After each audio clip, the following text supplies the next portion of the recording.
한국에는 세계에 자랑할 만한 위대한 우리 신앙의 선배들이 많이 있습니다.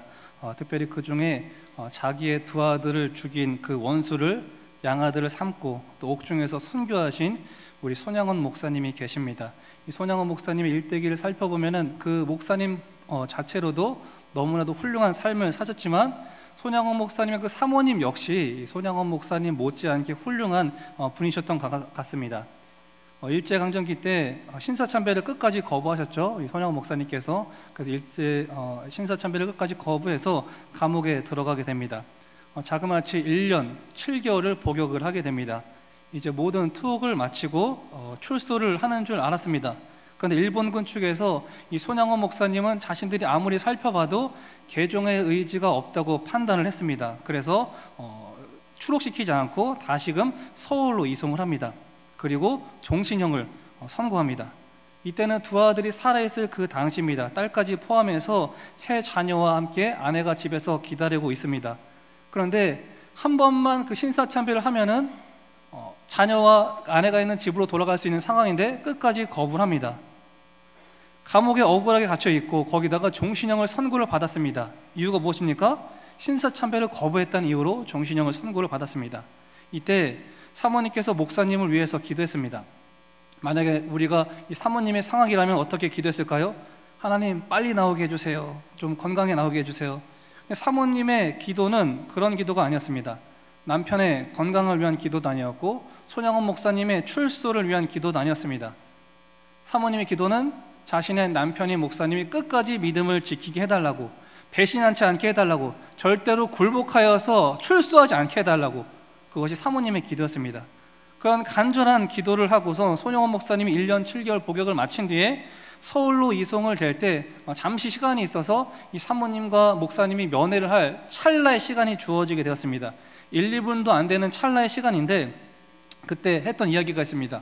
또 평상시 일반인이라면 당신 제발 그냥 한 번이라도 절하고 나오세요. 당신 없이 못 살아요. 감옥에서도 건강하세요. 이런 이야기를 해야 되지 않습니까? 근데 사모님이 구구절절 자신이 하고 싶은 말을 그 짧은 시간 할 수가 없으니까 성경책을 딱 피더니 목사님에게 내밀었습니다. 그리고 읽으라고 했습니다. 그 말씀이 이 구절이었어요. 요한계시록 2장 10절 한번 읽어보겠습니다. 시작.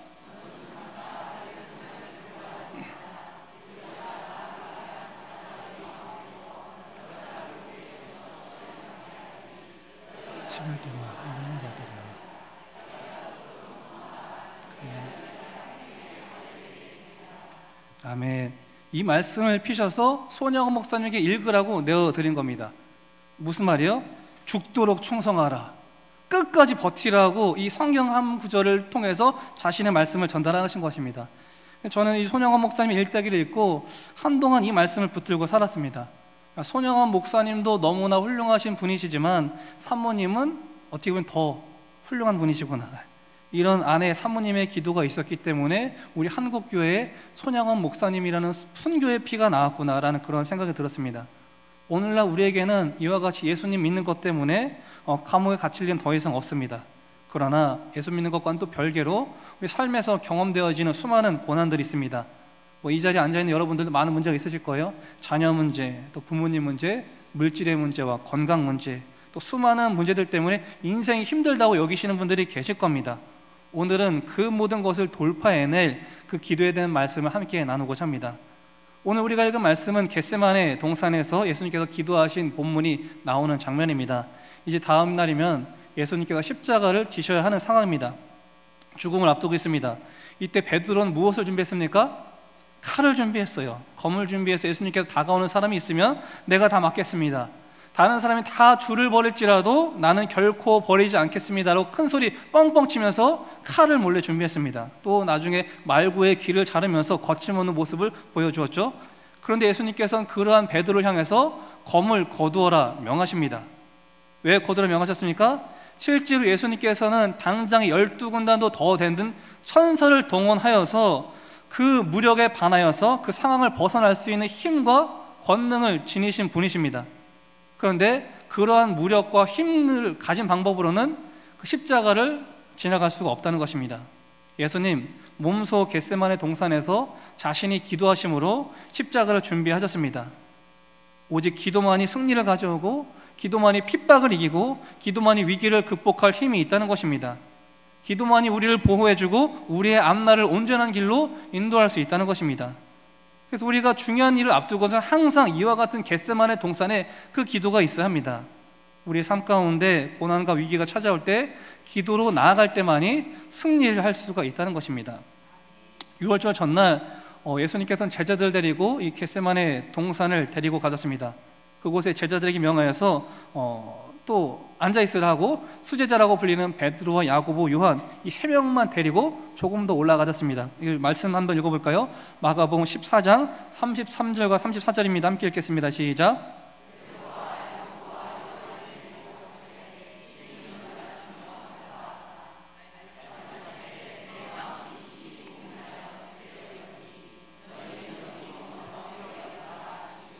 지금 예수님의 심정이 어떻습니까? 마음의 심히 고민이 됩니다. 어느 정도 고민이 된다고 성경은 말합니까? 죽을 정도로 고민이 됩니다. 우리도 큰 걱정이 찾아오면은 나 걱정돼 죽겠어, 그런 표현 쓰잖아요. 지금 예수님께서 마치 우리가 쓰는 표현과 같이 걱정돼 죽겠다, 그런 말씀을 하고 계십니다. 하나님이신 그분도 십자가의 죽음 앞에서 두려움에 사로잡혀 있는 모습을 우리는 성경을 통해서 확인할 수가 있습니다. 어떠한 사람들은 어떻게 하나님의 아들이라는 예수님이 고민하여 죽겠다라는 말을 할 수가 있느냐 걱정하면서 묻기도 합니다. 그런데 예수님께서는 지금 어떠한 모습으로 이 땅에 오셨습니까? 우리와 동일한 육신을 입고 이 땅에 오셨습니다. 우리가 당해야 할 그 고난과 인생의 역경을 예수님께서 친히 자신의 몸으로 담당하고 계십니다. 하나님이신 그 예수님조차 두렵고 걱정스럽게 만들 정도로 십자가의 고통은 감당하기 어려운 죽음이었습니다. 십자가 죽음 앞에서 심히 고민하여 죽을 정도로 고통스러워하던 그 예수님, 어떻게 나아가십니까? 우리 35절과 36절 이어서 함께 읽겠습니다. 시작. 될 수 있는 대로 이때가 자기에게 지나가기를 구하여 이르시되 아빠 아버지여, 아버지께는 모든 것이 가능하오니 이 잔을 내게서 옮기시옵소서. 그러나 나의 원대로 마시옵고 아버지의 원대로 하옵소서 하시고, 베드로, 야고보, 요한 세 제자에게 머물러 있으라 명하신 뒤 예수님께서는 기도하며 나아가십니다. 이때 뭐라고 기도하세요? 이 잔을 내게서 옮기시옵소서. 그러나 나의 원대로 마시고 아버지의 원대로 하옵소서. 예수님도 자신이 원하는 바를 주님께 구했습니다. 지금 예수님께서 원하시는 건 뭐예요? 십자가가 그냥 죽음을 경험하지 않고 지나가는 것입니다. 예수님도 고난을 피하기 기도하셨습니다. 그러나 예수님께서 기도하신 기도의 최종 목적지는 어디였습니까? 자신의 뜻의 성취가 아닌 하나님의 뜻의 성취에 있었습니다. 아버지의 원대로 되기를 원하나이다. 예수님은 이 겟세마네 기도를 통해서 십자가 죽음을 준비했고, 기도를 통해서 죽을 정도로 고민되었던 그 마음의 어려움을 이겨내었고, 기도를 통해서 원수들과 대적하였고, 기도를 통해서 십자가에서 최종적으로 승리할 수 있었습니다. 기도가 이처럼 중요하고 능력이 있는데 많은 사람들이 중요한 일을 앞두고 기도하지 않습니다. 왜 많은 사람들이 중요한 일을 앞두고 기도하지 않습니까?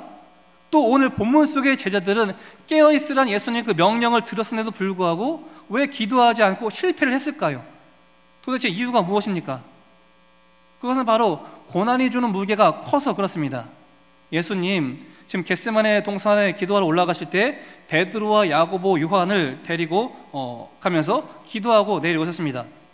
예수님이 기도를 마치고 내려오자 제자들이 뭐하고 있었죠? 성경 보겠습니다. 37절 함께 읽어보겠습니다. 시작.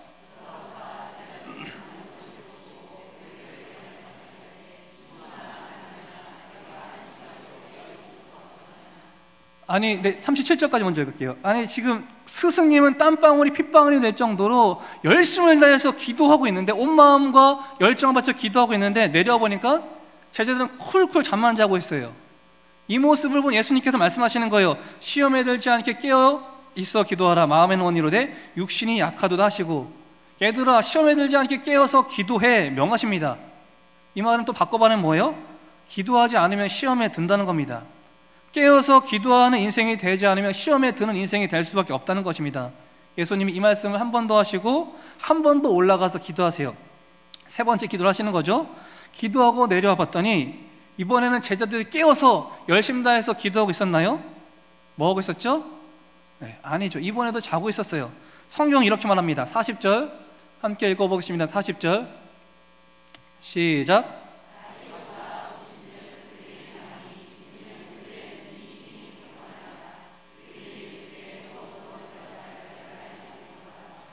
제자들 지금 상황이 어때요? 눈이 심히 피곤합니다. 육신의 피곤이 극에 달했어요. 지금 제자들은 모두 다 지쳐 있습니다. 지쳐 있으니까 기도가 안 나오는 거예요. 우리도 삶 가운데 큰 고난이 찾아올 때가 있습니다. 죽음이라는 고난에, 경제적인 큰 위기, 암과 같은 큰 질병, 혹은 남편과 아내라는 가정이 깨어지거나 자녀나 부모님에게 큰 문제가 생기는 어려움이 찾아올 때가 있습니다. 이처럼 정말 큰 어려움이 찾아오면요, 우리의 몸도 지치고 마음도 지치게 됩니다. 일단 이런 상황이 되면은 많은 생각을 하게 됩니다. 왜 이런 일이 생겼지? 어떻게 해야 되지? 무엇을 해야지? 누구 찾아가지? 어떻게 해야 되지? 하면서 많은 생각을 하게 돼요. 그리고 생각이 많다 보니까 그 많은 생각이 우리의 몸을 지치게 만듭니다. 어려운 상황이 될수록 우리 기도의 자리에 나가야 하는데 걱정이 앞서다 보니까 그 걱정이 내 마음도 지치게 만들고 지친 마음이 내 육신까지 지치게 만들다 보니까 기도할 힘조차, 마음조차 생기지 않는 거예요. 왜요? 사실 기도는요, 기도하는 것 자체는 굉장히 큰 에너지가 소모되는 영적인 노동입니다. 누가복음 22장 44절 보면은 이렇게 말씀하고 계세요. 예수께서 힘쓰고 애써 더욱 간절히 기도하시니 땀에 떨어지는 뭐같이 돼요? 핏방울같이 되더라. 기도가 얼마나 힘든 영적인 노동인지 예수님이 기도하실 때 땀방울이 핏방울이 될 정도 뚝뚝 떨어질 정도가 되었습니다. 오늘 우리가 읽었었던 그 본문 속의 제자들도요, 단순히 육신적으로 피곤해서 쿨쿨 잠만 잔 것이 아닙니다. 이미 그들은 몸과 마음이 지쳐있고 또 너무나도 피곤하기 때문에 기도할 힘조차 지금 없는 상황이에요. 삶 가운데 갑자기 큰 고난이 찾아오면은 기도가 막 터져나올 것 같죠?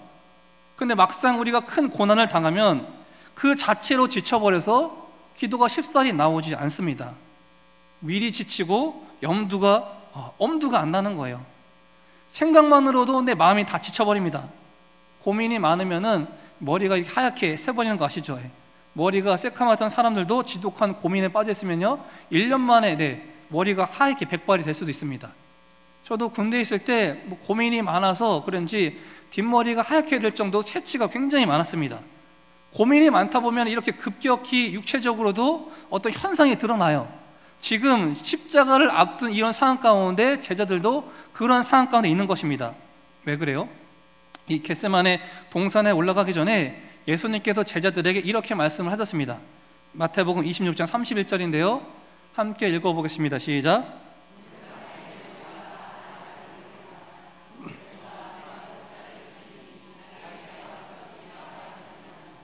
겟세마네 동산 올라가시기 전에 예수님께서 제자들에게 이와 같이 말씀하신 거예요. 오늘 밤에 너희가 다 나를 버릴 거야. 목자를 치는 양의 떼가 흩어질 거야라는 말씀이 성취될 거야. 이 본문 외에도 예수님께서는 당신이 십자가에서 죽을 것을 수차례에 걸쳐서 제자들에게 말씀을 하셨습니다. 이 예수님의 죽음에 대해서 계속해서 반복해 들었던 제자들 무슨 생각이 들었을까요? 예수님의 죽음 생각하기도 싫습니다. 지금 자신들의 옆에 있는 예수님 어떠한 분이에요? 유대 땅에서 가장 잘 나가는 스승입니다. 예수님이 한 번 설교했다면 수천 명, 아니 수만 명이 몰려들었고요, 예수님이 안수기도만 하면 수많은 질병들이 나았고 죽었던 자가 살아났습니다. 예수님 온갖 이정을 해가면서 자신이 바로 구약에서 예언된 메시아임을 친히 증명하셨습니다. 당시 이들이 추구하던 메시아는 어떠한 메시아입니까?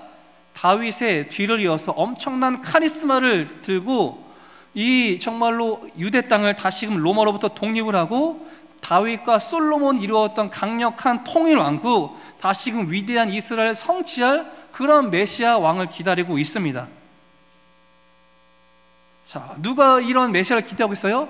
3년 반 동안 예수님과 동고동락했던 제자들이 지금 그러한 메시아를 눈앞에 두고 있습니다. 그분이 바로 예수님이에요. 그런데 그 대단한 스승, 자신들이 기대했던 메시아가 맨날 무슨 얘기하는 거예요? 나 죽을 거야, 십자가에서 죽고 너희들 다 도망칠 거야, 이런 이야기를 하고 있는 것입니다. 그러니까 자꾸만 그런 이야기를 들으니까 제자들은 어때요? 그 상황을 생각하기도 싫은 겁니다. 자꾸 그 상황을 피하려고 하다 보니까 심신이 다 지쳐버리는 거예요. 우리도 삶 가운데 문제가 찾아올 때 이렇게 반응할 때가 많습니다.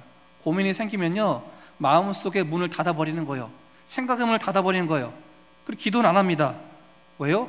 그 걱정에 대한 생각만으로 지쳐서 더 이상 기도를 하지 않는 겁니다. 2002년도 그 월드컵 때 16강전 어디랑 했는지 기억나십니까? 2002년 한일 월드컵 16강전? 네, 축구를 안 좋아하시나 봐요. 이탈리아전이었습니다. 이탈리아전. 네. 기억이 나실지 모르겠어요. 이 이탈리아전에서 1대0으로 지고 있었어요. 그리고 동점골을 설기현 선수가 넣었습니다. 그리고 연장전까지 갔어요. 자, 역전골을 누가 넣었죠? 그렇죠, 안정환이 넣었습니다. 다 기억하실 거 이렇게 말씀드리다 보니까 안정환의 헤딩골로 2대1로 정말로 극적인 승리를 거둬서 대한민국 역사상 최초로 월드컵 8강에 진출했습니다. 다 아실 거예요. 저는 이 이탈리아 경기를 정말 20번도 넘게 본 것 같아요. TV에 하도 많이 해줘서. 그런데 진 경기는 잘 안 보여줍니다. 2002년도 4강전 진 경기입니다. 누구한테 졌는지 아세요? 독일이에요. 독일. 몇 대 몇으로 졌어요? 1대0으로 졌습니다. 잘 몰라요. 왜 그렇습니까? 진 경기는 잘 안 보여줍니다. 이긴 것은 우리가 반복해서 보는데 진 경기는 잘 안 보여줘요. 공부를 잘하는 사람과 못하는 사람의 특징도 그것입니다. 시험지를 채점할 때 틀린 문제는 보기도 싫어요. 그런데 우리가 시험을 본 다음에 100점짜리 그 답안지는 시험지는 보면 계속 기분이 좋죠. 50점 맞은 우리 시험지, 10점 맞은 시험지는 꼴 보기 싫으니까 저기 치워놓고 100점 맞은 시험지만 계속 보는 거예요. 그게 바로 공부 못하는 사람의 특징입니다. 근데 공부를 잘하는 사람은 특징이 뭐예요? 50점 맞은 시험지를 계속해서 보는 거예요. 내가 무슨 문제를 틀렸나? 공부 잘하는 사람은 틀린 문제를 계속해서 봅니다. 틀린 문제를 계속해서 지배하고 파고들여요. 이유가 뭐예요? 사람들은요, 대부분 틀린 문제를 또 틀립니다. 그것이 자신의 약점이기 때문에 그래요. 우리가 영적으로 강력한 사람이 되려면 틀린 문제를 계속해서 숙고해야 합니다. 진 경기를 또 봐야 돼요. 그래야지만 다음번에 동일한 고난이 찾아왔을 때 그 고난을 이겨낼 수가 있습니다. 우리 삶 가운데 고난이 왔을 때 힘들어요. 그렇지만 다시금 고비를 넘어가면서 하나님께 기도해야 합니다. 지쳐있는 상태에서 힘이 없더라도, 기도할 마음이 들지 않는다 하더라도 그때 하나님께 기도하면 기도할 수 있는 힘과 능력을 부어주십니다. 잠시 잠깐 더 힘들 수도 있어요. 지금도 아마 많은 분들이 그러실 겁니다. 어떻게 보면은 지금 이 시간이 여러분들 일주일 동안에 가장 피곤한 시간일 수가 있습니다. 그죠? 월요일부터 금요일까지 직장생활을 하시고 또 가정에서 주부들은 가사를 꾸려가시고 육체의 피곤은 최고조에 달해 있는 시간입니다. 시간은 지금 9시부터 10시에 넘어가서 졸린 시간이에요. 마음 같아서는 집에 가서 빨리 가서 씻고 맛있는 거 먹고 자고 싶습니다. 육체도 피곤하고 마음도 피곤합니다. 그러나 그것을 넘어서 여러분이 기도하면 그 다음에 하나님께서 부어주시는 주님의 능력으로 일어서게 된다는 거예요. 만약에 여러분들 자녀가 병이 들었습니다. 자녀가 병이 들어서 입맛이 없다고 해요. 입맛이 없다고 밥을 안 먹이나요? 아니죠. 아프면은 밥맛이 없어도 밥을 먹이죠. 우리는 아닐까요? 왜 그래요? 아무리 입맛이 없어도 이 음식을 먹어야 이 아이가 힘을 내서 병을 이겨낼 수 있다는 걸 알기 때문에 그렇습니다. 영적인 고난도 마찬가지예요. 우리가 아무리 힘들고 어려워도 고난의 문제가 왔을 때 기도로 대응하지 않으면 일어설 수가 없습니다. 우리 이사야 40장 29절로 31절인데 함께 읽어보겠습니다. 시작.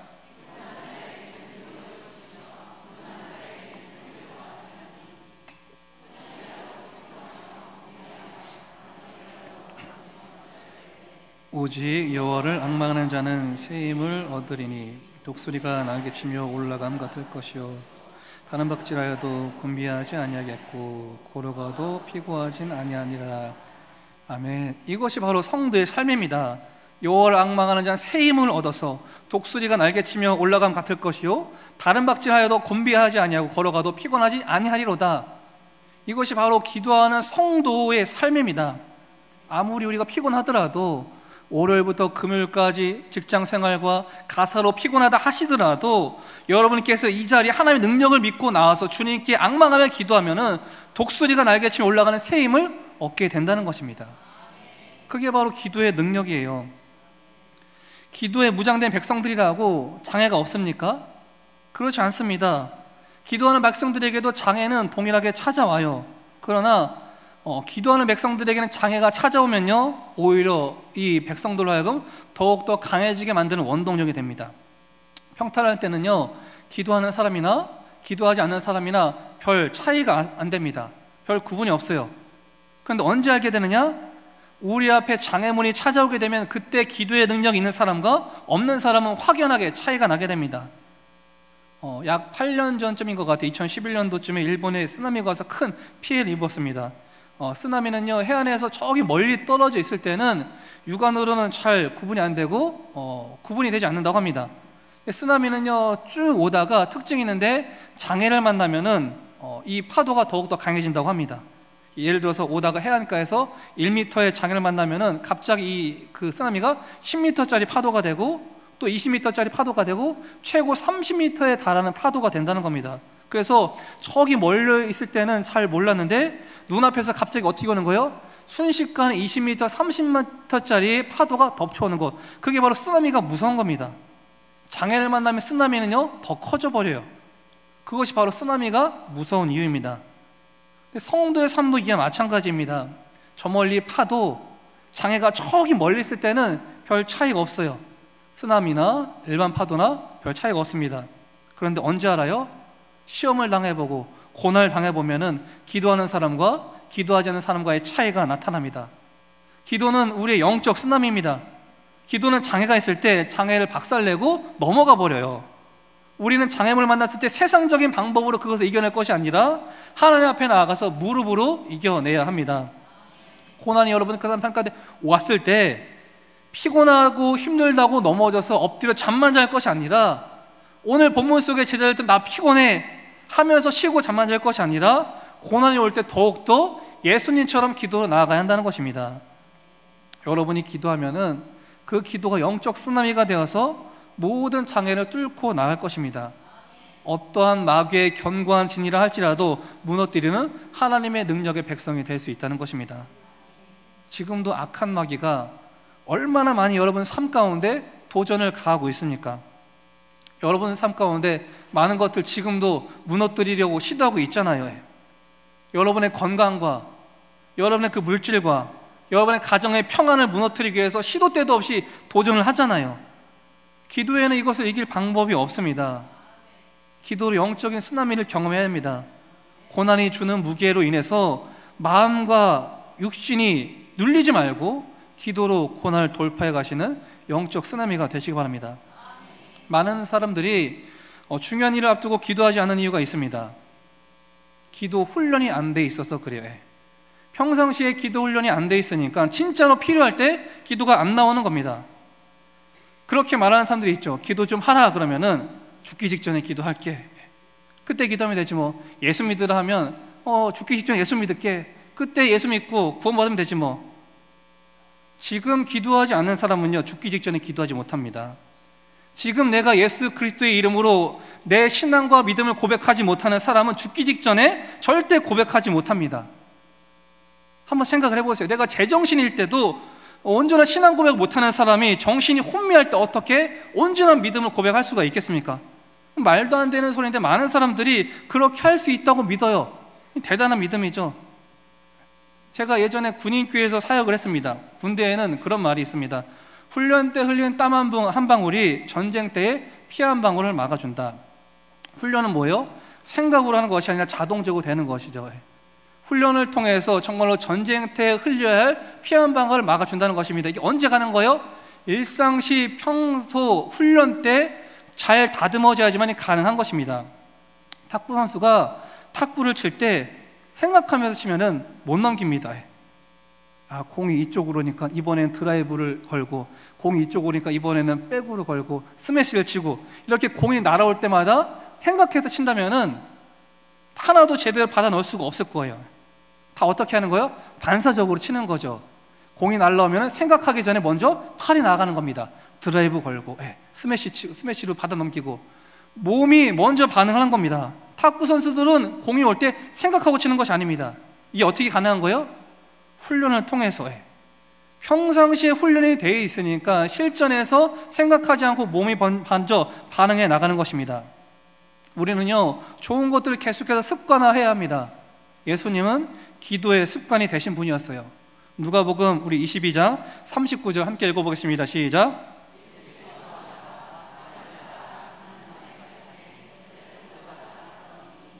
예수님은 무엇을 따라 기도했어요?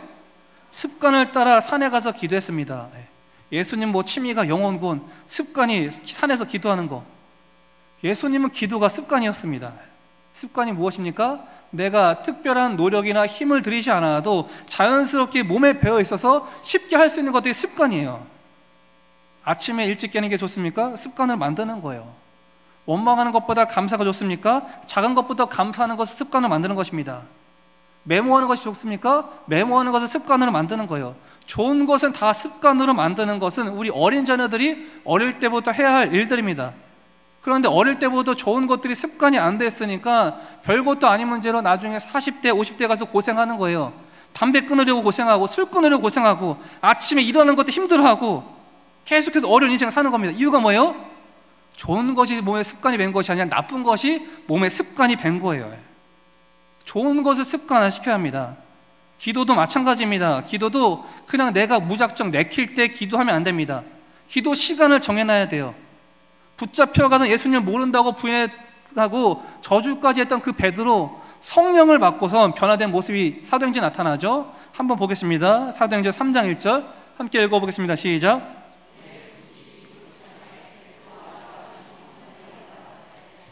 제9시기도 시간에 베드로 요한은요 기도 시간이 있었습니다. 기도 시간이 있었어요. 훈련은 좋은 것들을 습관화시키는 것입니다. 중요한 일을 앞두고 우리가 기도하지 않는 이유는요, 기도가 훈련화되지 않고 기도가 습관화되지 않아서 그렇습니다. 여러분에게 중요한 문제가 있을 것이고 앞으로 삶 가운데 수많은 어려움이 찾아올 것입니다. 평상시에 계속 기도하는 사람은 중요한 때, 고난의 때 쉽게 기도로 그 어려움을 능히 이겨낼 수가 있습니다. 근데 평상시에 기도 훈련과 습관이 전혀 되어 있지 않은 사람은 정작 기도가 필요할 때, 어려움이 닥쳐올 때, 진짜 기도가 필요할 때 기도를 하지 못합니다. 왜요? 습관화되어 있지 않아서 기도가. 그래서 우리는 평상시에 미리미리 기도를 준비해야 합니다. 이 기도 훈련을 통해서 기도를 삶의 일부분을 만드시는 저 여러분 되시기 바랍니다.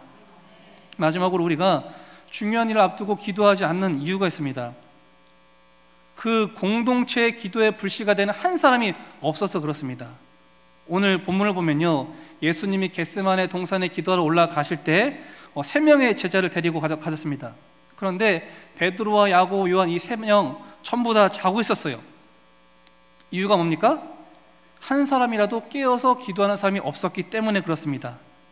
이 3사람 중에 한 사람만 기도하는 사람이 있었다면은, 야 우리 일어나서 기도하자라고 말하는 한 사람만 있었다면은 3명 다 자지 않았습니다. 그런데 셋이 다 똑같았어요. 37절 한번 보십시오. 돌아오사 제자들이 자는 것을 보시고 베드로에게 말씀하시되 시몬아 자느냐, 네가 1시간도 깨어 있을 수 없더냐. 예수님은요 분명히 제자들이 전부 다 자는 것을 보고 계셨습니다. 그런데 뭐라고 말씀하세요? 그 중에 베드로만 꼭 집어서 말씀하시는 거예요. 시몬아 자느냐. 예수님은 베드로 한 명만은 꼭 집어 말씀하셨어요. 시몬아 자느냐, 네가 1시간도 깨어 기도할 수 없느냐. 예수님의 이 질문의 의도가 무엇입니까? 베드로야, 너 한 사람만 깨어서 기도했어도 다 자지는 않았어. 그 말씀하고 계시는 거예요. 베드로야, 네가 수제자라며 왜 불시 역할을 하지 못하고 있니? 다 부인해도 너희는 부인하지 않겠다며 한 사람만 깨어있어도 절대로 전체가 다 자지는 않습니다. 어떠한 모임이 있을 때, 특히나 한국 사람들은 남 이야기 흉보는 걸 좋아를 하죠. 어떤 모임이 생기면 그 자리에 없는 사람에게 험담하기도 하고 흉보기도 하고 욕을 합니다. 그런데 그 험담하는 자리에 있는 그 중에서 한 사람만이라도 야 우리 그 험담하는 거 그만두자 라고 말하면요, 그 자리가 더 이상 비방의 자리가 되지 못합니다. 100명이 모여있는 곳에 한 사람만 제대로 서 있으면요, 100명이 다 잘못된 길로 갈 수가 없습니다. 한 사람이 전체를 끌고 갈 수는 없지만 전체가 잘못된 길로 가는 것을 한 사람은 막을 힘이 있습니다. 앞에 나가서 기도하자 말하고 기도에 불씨를 붙이는 한 사람이 되십시오. 앞장서서 제일 먼저 그 길을 닦으십시오. 아무도 안 하는 일 제일 먼저 하십시오. 다 좌절할 때 먼저 찬송 부르십시오. 다 자고 있을 때 먼저 일어나 기도하는 한 사람 되십시오. 그 한 사람이 있으면 그 공동체는 절대로 무너지지 않습니다. 주님을 위한 그 한 사람의 헌신자가 나오길 바랍니다. 왜 중요한 일이 있을 때 기도하지 않아요? 누구 책임입니까? 내 책임이에요. 내 책임입니다. 한 사람만 일어서도 절대로 전체가 무너지지 않습니다. 오늘날 한국 기도를 욕하고 부패했다, 썩었다, 세습이다, 수많은 사람들이 말하지만 여러분이 기도하는 그 한 사람이 되시기 바랍니다. 여러분이 그 삶을 보면은 내 삶은 왜 이렇게 어둡고 암흑처럼 칠흑같이 어둡지? 그렇게 하시는 분들이 계실 거예요. 왜 하나님께서 여러분 한 사람 한 사람을 칠흑같이 어두운 한복판에 세워주셨습니까? 여러분 한 사람이 어둠을 비치는 등대가 되라는 것입니다. 기도하는 한 사람이 되라는 것입니다. 먼저 나가서 하나님의 마음을 품고 거룩한 부담감을 가지고 깨어 기도하는 그 한 사람, 여러분이 되시라는 겁니다. 기도하는 그 한 사람이 되어서 여러분이 속한 그 가정과 여러분이 속한 그 공동체를 살리시는 믿음의 한 사람 되시길 주의 이름으로 축원합니다.